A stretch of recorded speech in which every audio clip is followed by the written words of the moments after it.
The Communist Manifesto is a pamphlet that everyone should read. Or, if you have already, go back and read again. It's relatively short, but as this quote from the 100th anniversary version produced, believe it or not, for the Labour Party says, it has immense scope, but intense brevity. In other words, there's a lot packed in it. And this session is therefore going to cover, in brief, a wide range of topics, including some you may have had already discussed elsewhere, but in discussing the manifesto, you'll get a little bit of everything. And what I've planned in my introduction is to take you through some of the main passages, so that you can then go away and read it through again for yourselves. And I'm going to illustrate what I'm saying by bringing up slides with some of the actual sentences from the manifesto. Let's see if it works or not. If it's too distracting, perhaps just listen. But the slides are available via the link at the bottom of this slide. I'll put it up again at the end, so you can download them after today as a guide to support your own reading. Now let's start at the beginning. A spectre is haunting Europe, the spectre of communism. These are the opening lines of the Communist Manifesto, written in 1848 by Marx, then just 29, and Engels, only 27, yet they still sound fresh today. But instead of the rich and powerful of just Europe fearing a mass movement rising from underneath them, in 2020, the same is true the world over. Once again, those who criticise the obscene gulf between rich and poor are labelled as communists, or perhaps now socialists, even when, perhaps like Bernie Sanders, they are in reality seeking little more than a kinder form of capitalism. So it's definitely worth going back to read what Marx and Engels published to explain, in their words, openly in the face of the whole world, exactly what they really stood for. Now, before you start the manifesto itself, online or as a pamphlet, you'll usually first find 7 different prefaces, the later ones written by Engels alone after Marx's death. Now I'd say don't plough through all of them unless you really want to. The 1888 preface to the English edition covers most of the important introductory points. And Engels explains that the manifesto was written as the platform of the Communist League, a group of mainly German workers based in a number of European cities. Now the meaning of words can change over time. Today communist can be taken as meaning anti-democratic, thanks to the crimes of Stalinism. But in 1848, Engels explains why they decided to call themselves communist rather than socialist. And the key reason was that socialism was then seen as being a middle class movement, and Marx and Engels were most definitely looking to the working class instead. And before you pick up something written 170 years ago, you're bound to ask, well, isn't this out of date? But Engels had already answered these criticisms in advance. In his 1888 preface, Engels acknowledges that a lot had already changed over 40 years. However, he was confident that the general principles within the manifesto were still sound, that the practical application of the principles, however, had to depend on the changed conditions of later times. And that still applies today. Nobody should read the manifesto like some kind of Marxist rulebook. Our job is to understand its underlying principles and apply them today. Marxism understands that the workers' movement has to learn and adapt its ideas from experience. By 1888, industry had developed enormously, as had trade union organisation. But Engels explains it was the experience of the Paris Commune of 1871 that had been the greatest teacher of all. This was the first time the working class had held power, for 2 months before its eventual defeat. And the key lesson learned was that in order to overthrow capitalism, workers can't just use the existing state machine, the courts, the police, the army, etc. for our own purposes. We need to create our own new organisations to organise the new society. Lenin analysed what Marx and Engels had written about the lessons of the Paris Commune and wrote another pamphlet worth reading called State and Revolution. Lenin quotes from what Engels wrote 20 years after the Commune, to explain how a victorious working class was organised to make sure their gains were not taken back by capitalism, and also how to safeguard against bureaucracy and corruption. Workers' democracy would mean, unlike under capitalism, all representatives would be elected and subject to immediate recall by their electors. All officials would also be paid the same as other workers, without extra privileges of office. And those paragraphs alone explain how far undemocratic Stalinist so-called communism was away from what Marx and Engels were calling for in their Communist Manifesto. And if there's one thing that comes through from reading the manifesto, it's Marx and Engels' confidence in the ability of the working class to change society. Then, as now, middle-class intellectuals would write off the working class as too stupid, too ignorant to change society. But as Engels writes in the preface, Marx understood that a combination of theory and practice, of combined action and mutual discussion, of collective struggle as a class in the workplace, that defeats even more than the victories, it points out, would teach the workers' movement to ignore the fake promises of the reformists and the reactionaries and instead learn what they needed to do to change society. We would add, of course, that the class also needs a party that has learned those lessons and organises around them, which is what the Socialist Party and this weekend's event is, of course, all about.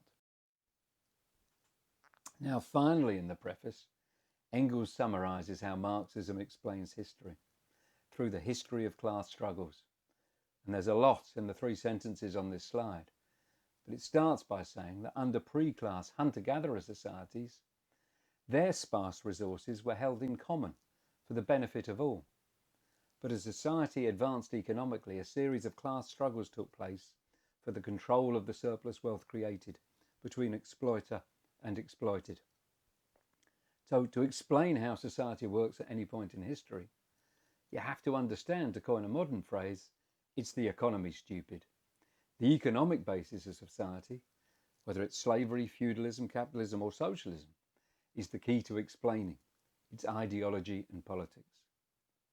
But history has now reached a stage where the working class, by defeating the property-owning capitalist class, could return society to a system of common ownership, without class distinction and oppression, but this time with the benefit of a high level of production, one that would allow needs to be fully met.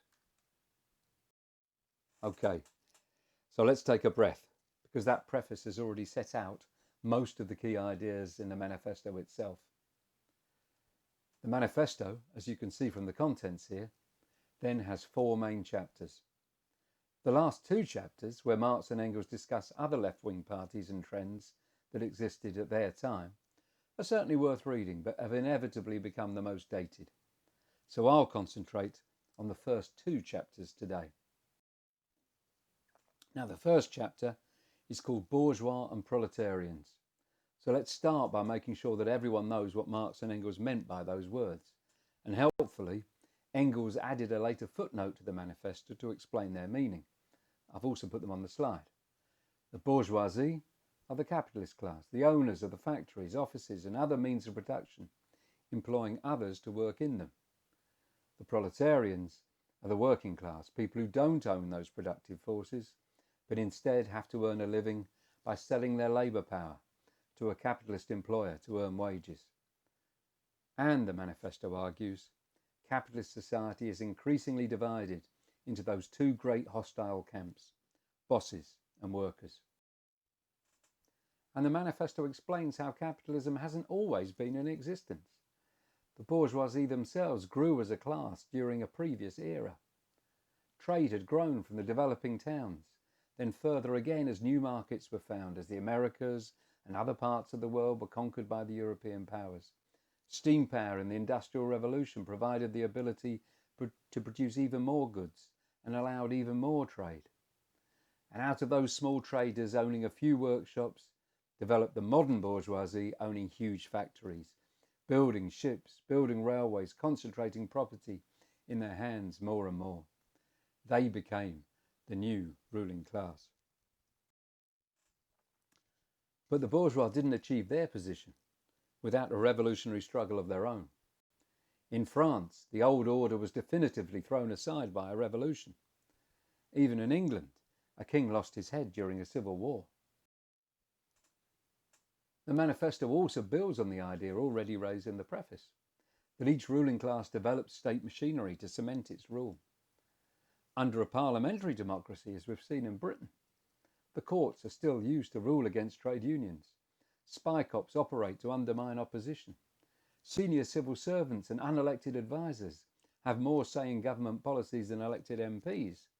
And even then, a general election only comes around every 5 years or so. And, as Trotsky warned, any hopes that some kind of People's Front government could persuade the capitalists to willingly allow Workers' Party to introduce socialist change were misplaced. As we saw in Spain in the 1930s and since, not least in Chile in 1973, capitalism will act to dispose of an elected government if it sees fit. But let's return to the rise of the capitalism described in the manifesto. One of its roles was to centralize national economies so that capitalism could generate profit more efficiently. Powerful nations like Britain and France developed first. Others, like Germany, took longer to unify their economies. Other parts of the world were, in turn, dominated by these imperialist powers. Unlike the landed aristocracy of feudalism, who benefited from things staying pretty much exactly as they were, capitalism, in its search for a profitable edge over its competitors, kept creating new ways to produce goods, and society changed rapidly with it. Marx and Engels explain, however, that it's not enough for capitalists just to produce goods. They also need a profitable market in which to sell them. And that's why capitalism created a constantly expanding world market, with nations in the end relying on products and raw materials from other parts of the globe to meet local needs. But, Marx and Engels explained, the rest of society flows from what was then happening in the economy. And on the one hand, we can see how the existence of individual nations can create narrow-minded nationalism. But world trade in goods also brings a global exchange of ideas, of literature. How much more so today, with music, the internet, and so on. The old unchanging superstitions of the Middle Ages were being thrown up in the air by a capitalist world where people's ideas were constantly being challenged and changed.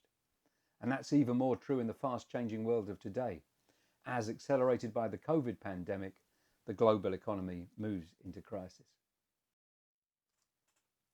So far, apparently so good for capitalism.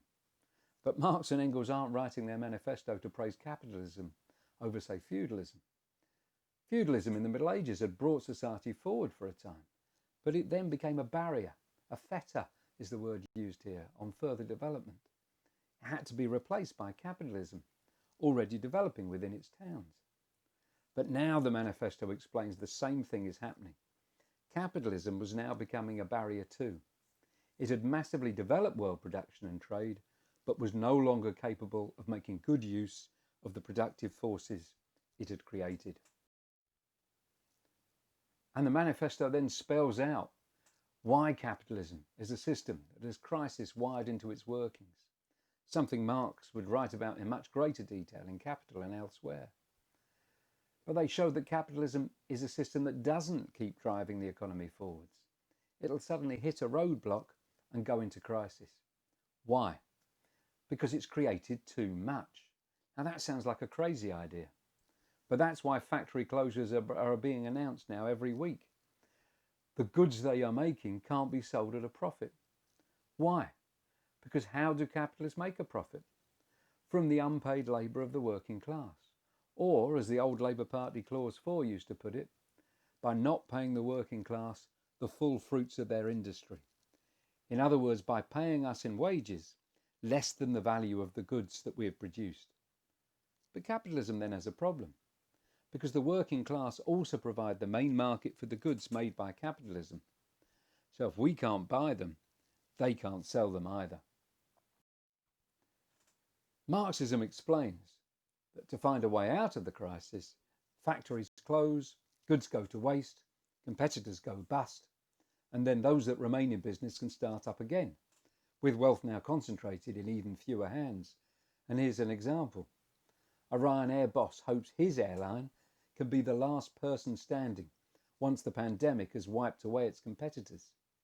And he adds in this article from The Independent that the mission statement for the company was basically to make money. And that says it all. But a capitalist system built on making money, making profit, rather than the rational planned development of society, can't resolve this fundamental problem of overproduction. The crises will return, and now in the declining capitalism of the 21st century, those crises will get worse. And that's why we say the world is overripe for a socialist transformation of society. So where does the working class fit into all of this? Now, the manifesto explains we are to the bosses just another article of commerce for the bosses to exploit as much as they can, or at least as much as they can get away with, but quite a special one because it's our labour power that is the source of their profits. But in order to maximise the profit they can squeeze from our work, first of all, the manifesto explains they try to cut costs by paying the minimum required just to keep the workforce fit enough to work, plus whatever extra is needed for us to be able to raise the next generation of workers too. And then they'll try and extract more and more from us by increasing our workload or working hours. And it's worth noting that the manifesto also comments on how capitalism was increasingly then bringing women into the workforce too, if, and of course it often does, provides an opportunity for them to pay less for their labour power. Now, the manifesto also predicts that society will be divided more and more into those two hostile camps, and that the middle class will be pushed into the proletariat. There'll be less and less room for those who just owned a small amount. For example, the peasant farmer couldn't compete with big agriculture. Small shopkeepers can't compete with Tesco and Amazon. On the other hand, perhaps not so obvious then to Marx and Engels, the growth of technology, service industries and so on has created more technicians, administrators, so-called middle-class professionals. And they might not be the traditional working class directly employed to produce goods. Their outlook may differ from a worker in a big factory, but they still have to sell their labour power to survive. But ground down by their own employers, many of those still identify themselves as working class. This latest British Social Attitudes Survey found that a majority of people still identify as being working class. Just under half, 47% of those in jobs classified as managerial and professional still consider themselves to be working class. So the survey concludes that social class still has resonance for people. We are clearly not all middle class now, and that's worth remembering. Now, the manifesto discusses how, as the working class goes bigger, it becomes concentrated in bigger workplaces, it feels its strength, it organises in trade unions to defend itself. Now, is that still the case? Yes. Now, there may be fewer big manufacturing workplaces, at least in Britain, but there'll be more perhaps elsewhere, for example in China, than before. But also teachers, civil servants and so on are now highly unionised when they weren't in the past. Is it the lack of trade union battles in Britain because of the changing nature of the working class? Or because of the failure of the trade union leadership? You might want to discuss. But as Marx and Engels knew then, even then, trade union battles aren't always victories. Even if they are, the gains that we make are then taken back over time. What was key in the manifesto is that Marx and Engels saw that from struggle, working class learns, it improves its organisation, and that is key for changing society overall. And trade union struggle inevitably turns into political struggle. As workers organise as a class, so they see the need to build political parties that represent them. That organisation can be strong enough to make gains, to force capitalism to concede reforms, especially when the bosses are split. But as Marx and Engels suggest, that's never a one-way process. There will be steps back as well as forward. And now, of course, with the Labour Party safely back for the capitalist class in the hands of Starmer and the right wing, we've a lack of working class representation in Britain more than ever. But Marx and Engels' optimism shines through.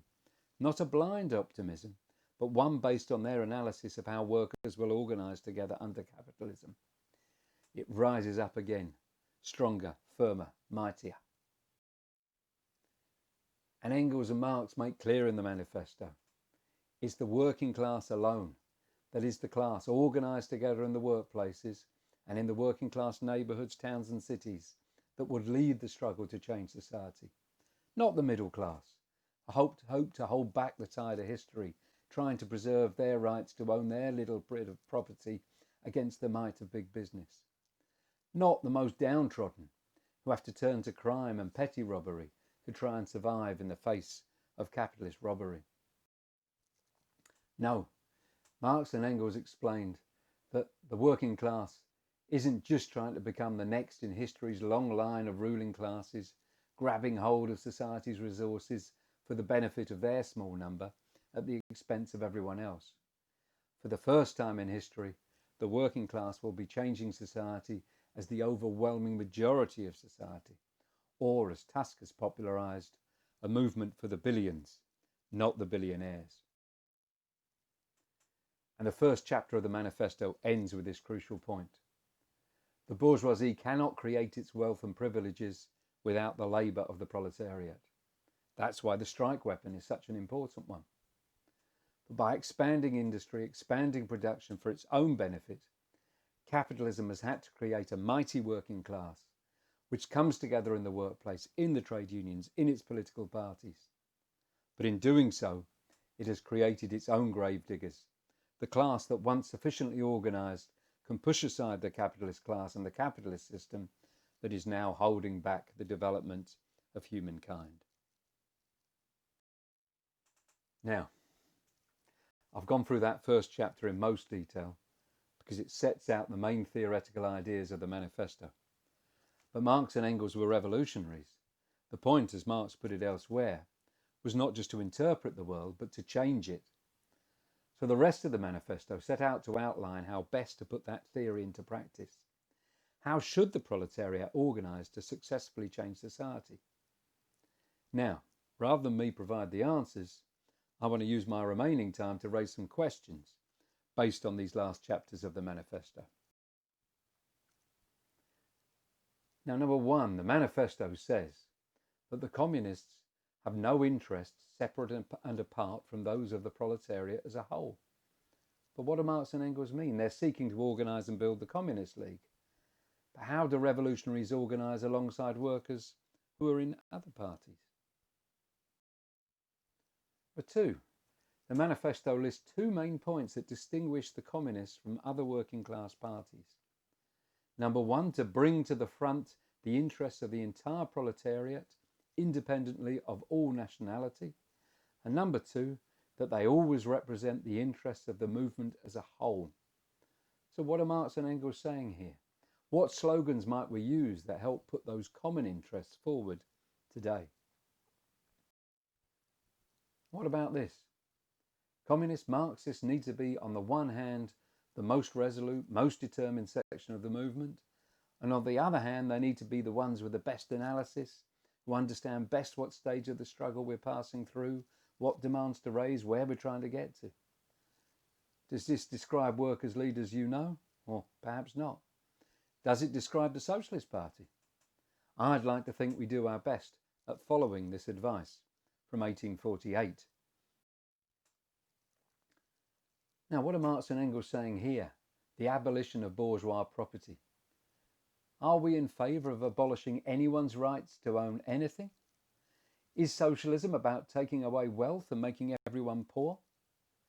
How does the manifesto answer these criticisms? Here, the manifesto famously ends with the words, "Workers of the world unite." But another criticism levelled at socialists is that we want to abolish borders and countries, so we don't think people's national differences and national rights matter. How do Marx and Engels take up those points here? Is there anything else that you would add if someone was discussing with you who was inspired by an understandable desire to defend or to win their national rights? Now, the manifesto also raises a whole range of ideas that I haven't got time to cover about education, the family, religion, morality, nationality and more. But again, essentially, it's saying that what people think reflects the nature of the society that they're living in.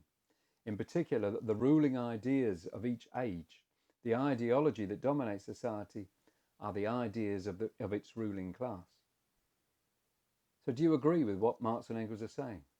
Do you think our ideas still mark a radical rupture with traditional ideas? The seventh point.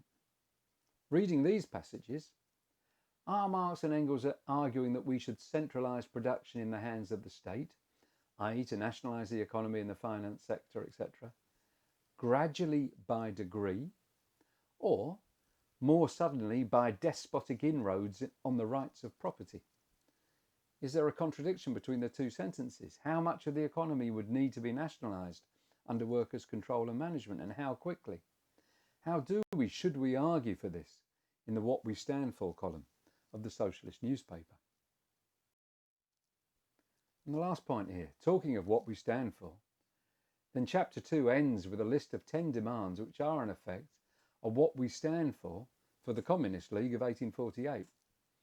But now, back in the preface, where, if you remember, Engels pointed out that even 40 years later, some of the specific formulations needed to be changed, in the light of experience, he particularly pointed to these demands, saying that no special stress is laid on the revolutionary measures proposed at the end of section 2.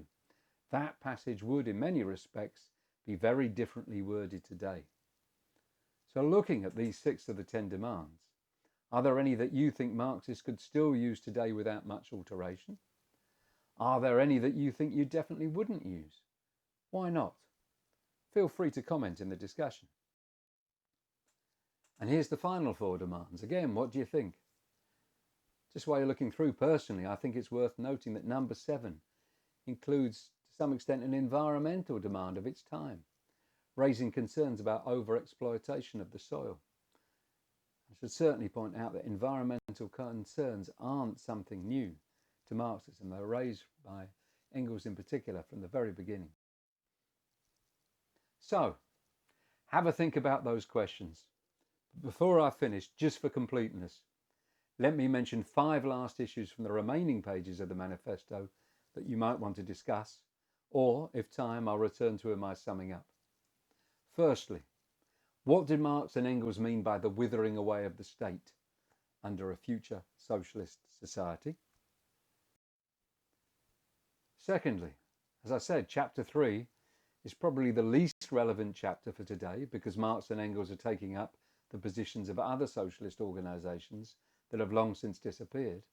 And there's also a session this afternoon on socialism, utopian and scientific, that looks into this. However, do you recognise people like this who still habitually appeal to society at large by preference to the ruling class? I do. Thirdly, I've quoted here a passage from the last chapter of the manifesto. The communists fight for immediate aims, but in the movement of the present, they also represent and take care of the future of the movement, and always bring to the front the property question. But I've also added what I think is a similar passage from Trotsky's transitional program. It is necessary to find the bridge between present demands and the socialist program of the revolution. So what are Marx, Engels and Trotsky advising here about how revolutionaries should raise their demands? Here again, I think Marx, Engels and Trotsky are arguing for the same approach, a united front strategy, where Marxists should organise a united struggle alongside workers in other parties and those in none at all, while making clear that they stand for revolutionary change in order to achieve permanent gains. How can we put such a strategy in practice today in post-Corbyn Britain? And now one last thing. I know I said don't plough through all of the prefaces at the start, but there's one little gem in the brief preface to the Russian edition of 1882 that's worth a final mention. Because his opponents tried to make out that Trotsky's theory of permanent revolution was un-Marxist. Trotsky argued in brief that the workers could lead a revolution in a country like Russia, as long as it was then supported by revolutions in more developed countries, so that together they could build a socialist economy. And looking at these sentences, isn't that exactly what Marx and Engels are arguing here in 1882? So that's it. A lot from me for now. A lot of information and questions in a very short space of time. But that's because the manifesto contains so many ideas. But I hope it's thrown up plenty for discussion, and I'm now keen to hear what you will think. Thank you.